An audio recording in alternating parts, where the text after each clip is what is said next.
we can move it. All right, boxing fans, welcome to Brews and Boxing pre-show live edition. I'm Radio Live, of course, joined with me on my left here by the judge, Jimmy James, and on my right, apparently with the Yankees out, Filthy Rich is now on the Dodgers train. A lot of things to talk about tonight. As you see our nice, fancy new mic, by the way. Thank you, James, for the fancy new mic here that we got. Lots of undercards to talk about. The biggest fight of the year, Lomachenko versus Lopez. And we're going to go over the undercard, go over some things to talk about. I am obviously a little drunk. We're drinking Caleb Truix's 8-count beer, which is delicious as always. But first thing I want to talk about, Vargas versus Castaneda. James, what do you think about this fight coming up between these two? Like I said, this was probably going to be the one that I'd really... It might be a good fight, but I'm more worried. I'm actually not worried. I'm more curious to see if Vargas has put in fake teeth. Since his last fight, he did get his 2 front teeth knocked out. But I mean, it should be a fight that goes the distance. I don't really see anything too crazy with it, but I don't know. What do you think there, Filthy Rich, about what we look for in Vargas Castaneda? Yeah, I think it's going to go to the distance. I think I have Vargas winning this one. Relax, sit back, and enjoy. Absolutely. All right, the next thing we want to talk about, Edgar Berlanga, as Judge says, don't go to the bathroom for this fight because they may be over before you're done taking that leak, versus Linnell Bellows. Berlanga has not exited the first round in any of the fights he's had so far. Of all the fights tonight that could have a knockout, odds makers have all the fights going the distance except the Berlanga fight. They have it not going past the second round.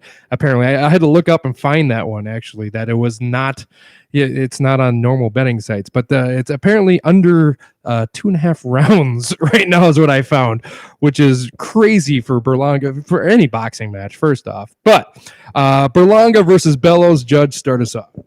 I mean, there's really not too much to say. It's going to go under 2 rounds. He's all 14 of his knockouts have not gone past round 1. His average fight time is 1 minute and 45 seconds.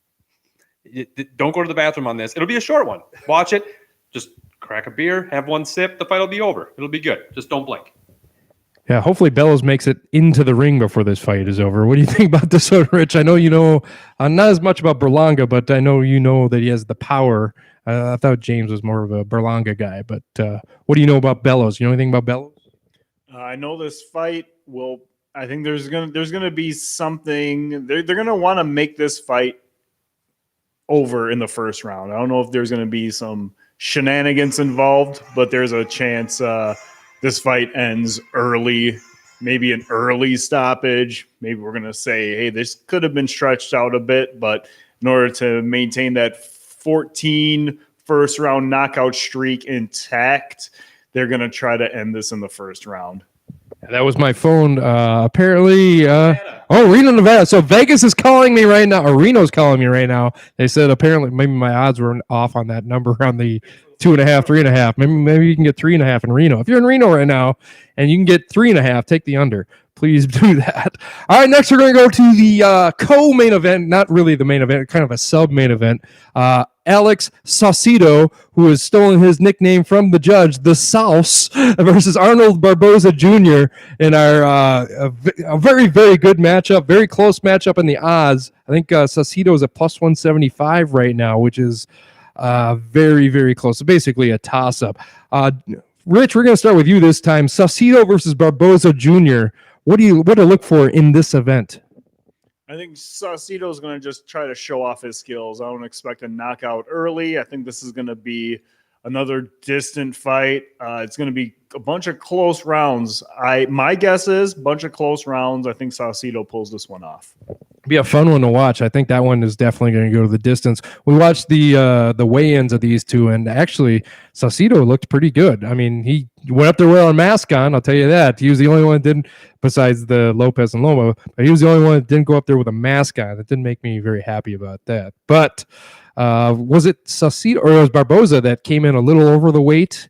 He had to shred the underpants for that weigh-in. What do you think about Saucedo versus Barboza? I know you're mad at Saucedo because he stole your nickname, the Sauce, but no, not at all. You can have it. You can keep it. But I agree with Rich. This is going to be one that probably goes deep into the rounds. I don't know if it's going to go the whole distance. because Barboza and Saucido, they both have some decent power. Saucido has a lot more power than Barboza does, but they both looked pretty damn cut when they came in. They look pretty even in size. I think this 140 bout is going to be probably the second best one you watch besides the first round knockout from Belonga. Checking in with our chat room here. Dana Common from Boxing Elite is in the house. Boxing Elite, if you haven't checked it out on Facebook, you need to search for that. Boxing Elite, we post our show on there every week, and they promoted Dana as a host of the group. Is a great group, unbelievable group. Thank you very much for always liking and promoting our show, us little guys that are making it big. Speaking of us little guys that are starting to make it big, episode 28 was out this week, but episode 27 last week, we interviewed Caleb Truex, former world champion, IBF world champion, super middleweight champion of the world. And it was a great interview. We asked him a bunch of questions, even some questions about like Mike Tyson's Punch Out and the Contra Code. I mean, you got to check that stuff out. It was a lot of fun. Let's get into that main event, though. The main event is what everyone's talking about. That's what we're all sitting there going, oh, I can't wait for this to happen. It's the biggest fight of the year, maybe the biggest fight of the last 5 years.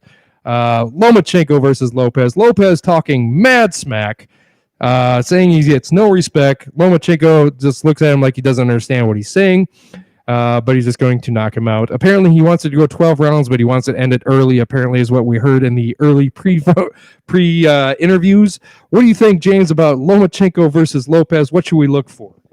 Well, this is going to be interesting because Lomachenko goes forward. He's an aggressive counterpuncher, which is not common, but he's going to be moving forward. Lopez is going to be someone that's going to try to fight on the inside. He's not going to be someone that fights from the outside. So I think we need to watch for how aggressive is Lopez going to be, and does that actually make Lomachenko fight from his back foot?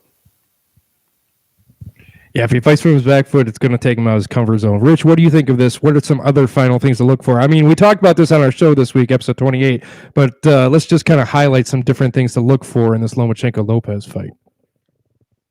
I'm expecting Lomachenko to run circles. That's the way he's going to win this fight. It's gonna be up to Lopez to land a crazy shot to knock him off his game, and then go in for the kill. Again, get him on the ropes, do something, wail on him left, right, do something to make the referee stop this fight. If Lopez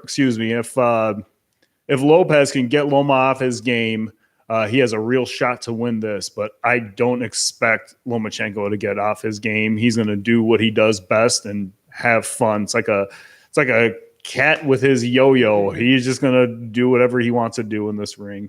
I have a question real quick. So before this, no, it's for Rich. The question's for Rich, all right? So Saucido said that when he beat Loma, the reason he beat Loma is because he did not allow him to think. Do you think, one, Lopez actually saw that? And two, do you think Lopez is going to come in with that same mentality? Do you think he's going to try to be the aggressor, or do you think he's going to be the counter puncher?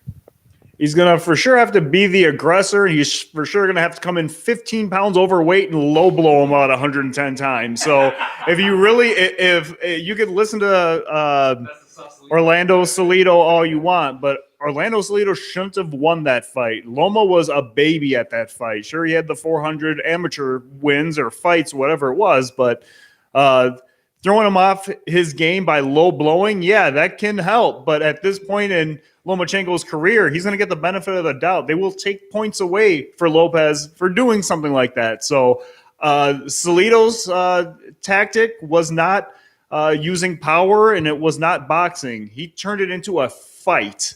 And if that's what Lopez thinks he needs to do to win, then by all means, go right ahead and fight. But Lomachenko is going to get the benefit of the doubt, and you will, as in Lopez, will lose points pulling some stuff like that. As they say, sometimes you get hit in the testicles. That's what they say. Let's talk about a little bit about before we get into it of the final things. The Max Kellerman show interview that we saw that we were watching beforehand, James, about yes. Talk a little bit about what your thoughts were about the controversial way that ended. Wow, it wasn't really controversial. It's just Timothy Bradley says some crazy stuff. Timothy Bradley might be drunk. Yeah, I don't know. He could have been, but the funniest thing that I saw is Max asked, or Timothy Bradley kept talking about how experience doesn't matter. Experience is irrelevant. And Max literally goes, I remember a boxer by the name of Timothy Bradley who got popped in the mouth, who couldn't speak right for a month against, what was the boxer's name? Ruslan Provodnikov. Provodnikov. And Bradley had no words except for, yup. That was pretty much his response to that. But I mean, I don't know. If Bradley saying that experience doesn't matter in this, I think is ridiculous. Experience does matter in this game. Otherwise, you would see people right out the amateur ranks popping up to be super champions like nobody's business. I don't think that happens. Well, I mean, if you want to talk experience in the amateur ranks, Lomachenko, how many amateur fights did he have? It was 200 or 396-1 is his record. 396-1 in the amateur ranks. Which, if you want to talk experience, that's experience. And the guy he lost to, he beat 2 other times, I believe, right? So, I mean, no mas. We all predicted it on our show. You should go back and watch our show. I did go off the rail a little bit. I am drunk, so I'm sorry. But I did go off the rail. I said that Lopez will no mas in the 10th round. These guys said I was ridiculous. Judge said it would be a split decision for Loma. Richie, I forgot what you said it was. I have Lomachenko winning late stoppage. I'd say 10 or 11. 10 or 11. So I had the no mas in the 10th round. So, I mean, that'll be interesting to see. I can't wait. You make sure you watch us afterwards. We're obviously drinking right now, and we're going to be drinking afterwards. We're going to have a podcast exclusive only post-show analysis of what happened. It could be one of the greatest things that we've ever seen, or it could be some controversial. We don't know yet. It's really fun. This is like the greatest day of the year for boxing fans. This is Christmas. This is Christmas. This is the one little. Yeah, I know. Well, he does. He does love Christmas. Filthy Rich, he wears Christmas-style stuff in July just because Christmas is his favorite holiday. I mean, that's what he does. But we all think Lomachenko's going to win. I want to know what you guys going to think. Got a few more things in the comment there. There was just Dana again.